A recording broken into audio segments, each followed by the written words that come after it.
Hello guys, welcome back to my YouTube channel. ಎಲ್ಲರೂ ಆಗಿದ್ದೀರಾ? ನಾನು ಚೆನ್ನಾಗಿದ್ದೀನಿ. ನೋಡಿ, ಫ್ರೂಟ್ ಕಸ್ಟರ್ಡ್ ಯಾವ ಥರ ಮಾಡೋದು ಅಂತ ಹೇಳ್ಕೊಡ್ತಾ ಇದ್ದಾರೆ ನಮ್ಮ ತಂಗಿಯವರು. ಬನ್ನಿ ನೋಡೋಣ.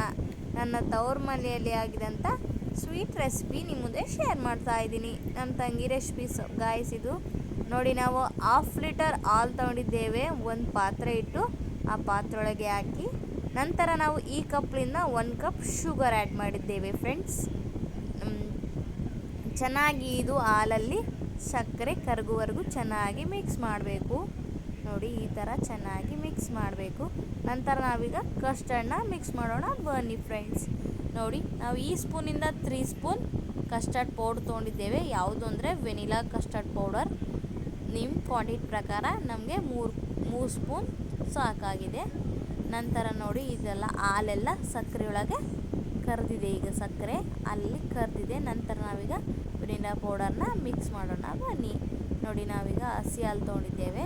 ಹಾಲನ್ನ ಈಗ ಕಸ್ಟರ್ಡ್ ಪೌಡ್ರ್ ಒಳಗೆ ಹಾಕಿ ಚೆನ್ನಾಗಿ ಗಂಟಿಲ್ಲಾರಂಗೆ ಚೆನ್ನಾಗಿ ಮಿಕ್ಸ್ ಮಾಡಬೇಕು.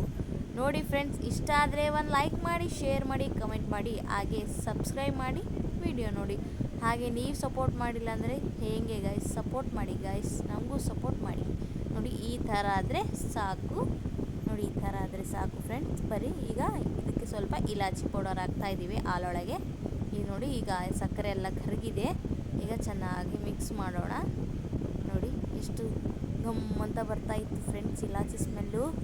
ನೋಡಿ, ಎಲ್ಲ ಕರೆದಿದೆ. ಈಗ ವೆನಿಲಾ ಹಾಕೋಣ. ಬನ್ನಿ, ಆ್ಯಡ್ ಮಾಡೋಣ ಇದರೊಳಗೆ ಕಸ್ಟರ್ಡ್ ವೆನಿಲಾ. ಈಗ 3 ಸ್ಟೆಪ್ ಆಗಿ ನೀವು ಸ್ವಲ್ಪನೇ ಆ್ಯಡ್ ಮಾಡಬೇಕು ಇದರೊಳಗೆ. ಯಾಕಂದರೆ ಒಂದೇ ಸಲಗೆ ಹಾಕಿದರೆ ಅದು ಫ್ಲೇವರ್ ಆಗಿ ಬರಲ್ಲ, ಹಾಗೆ ಚೆನ್ನಾಗಿ ಮಿಕ್ಸ್ ಆಗಲ್ಲ. ಸೊ ಅದಕ್ಕೆ 3 ಸ್ಟೆಪ್ ಮಾಡಿ ನಾವು ಸ್ವಲ್ಪ ಹಾಕಿ ಮಿಕ್ಸ್ ಮಾಡ್ತಾ ಇದ್ದೀವಿ ಗೈಸ್. ನೋಡಿ, ಈ ಥರ ಸ್ವಲ್ಪ ಹಾಕಿ ಮಿಕ್ಸ್ ಮಾಡ್ತಾ ಇದ್ದೀವಿ. ಅದು ಆಗಲೇ ಗಟ್ಟಿಗೆ ಆಗುತ್ತಾ ಬರುತ್ತೆ. ಯಾವಾಗ ನೀವು ಪೌಡ್ರಾಗಿ ಮಿಲ್ಕ್ ಆ್ಯಡ್ ಮಾಡಿದ್ರು ಅಂದರೆ ಅವಾಗೆ ಅದರದ್ದು ನೋಡಿ ಈ ಥರ ಗಟ್ಟಿಯಾಗಿ ಬರುತ್ತಾ ಇರುತ್ತೆ. ನೋಡಿ, ಇದಿದ್ರೆ ಇಷ್ಟಿದ್ರೆ ಸಾಕು. ಈಗ ನಾವೀಗ ಸ್ಟವ್ನ ಆಫ್ ಮಾಡ್ಕೊಳ್ಳೋಣ. ಹಾಗೆ ನೋಡಿ, ಸ್ಟವ್ ಆಫ್ ಮಾಡಿಕೊಂಡು ಈಗ ತಣ್ಣಗಾಗೋಕ್ಕೆ ಬಿಡೋಣ. ಒಂದು ಹಾಫ್ ಆನ್ ಅವರ್ ಇಲ್ಲ 20 ಮಿನಿಟ್ಸ್ ಬಿಟ್ಟರು ನಡೆಯುತ್ತೆ. ನಂತರ ನೋಡಿ, ಈಗ ಹಾಫ್ ಆನ್ ಅವರ್ ಆದಮೇಲೆ ತಣ್ಣಗಾಗಿದೆ. ನಾವೀಗ ಫ್ರಿಜ್ಜಲ್ಲಿ ಇಡಬೇಕಲ್ವಾ? ಸೊ ಅದಕ್ಕೆ ಒಂದು ಬೌಲಿಗೆ ಹಾಕಿ ಚೆನ್ನಾಗಿ ಮಿಕ್ಸ್ ಮಾಡಿ ಬೌಲಿಗೆ ಹಾಕಿ ಇಡೋಣ. ಈಗ ಇದರೊಳಗೇ ಫ್ರೂಟ್ಸ್ ಆ್ಯಡ್ ಮಾಡಿ ಫ್ರಿಜ್ ಒಳಗೆ ಇಡಬಾರ್ದು. ಯಾಕಂದರೆ ಅದು ಫ್ರೂಟ್ಸ್ ಫ್ಲೇವರ್ ಚೆನ್ನಾಗಿ ಬರಲ್ಲ. ನಾವು ಯಾವಾಗ ಸರ್ವ್ ಮಾಡ್ಕೊಂಡು ತಿಂತಾ ಇರ್ತೀವಲ್ವ, ಅವಾಗೆ ನೀವು ಈಗ ಫ್ರೂಟ್ಸ್ನ ಆ್ಯಡ್ ಮಾಡಿ ಸರ್ವ್ ಮಾಡಿಕೊಂಡ್ರೆ ತುಂಬ ರುಚಿಯಾಗಿ ಬರುತ್ತೆ, ಹಾಗೆ ತುಂಬ ಟೇಸ್ಟಿನೂ ಬರುತ್ತೆ. ನಾವು ಅದೇ ಥರ ಮಾಡಿದ್ದೇವೆ. ನೋಡಿ, ತುಂಬ ಟೇಸ್ಟಿಯಾಗಿ ಬಂದಿತ್ತು. ಇಷ್ಟ ಆದರೆ ಲೈಕ್ ಮಾಡಿ, ಶೇರ್ ಮಾಡಿ, ಕಮೆಂಟ್ ಮಾಡಿ. Thank you for watching.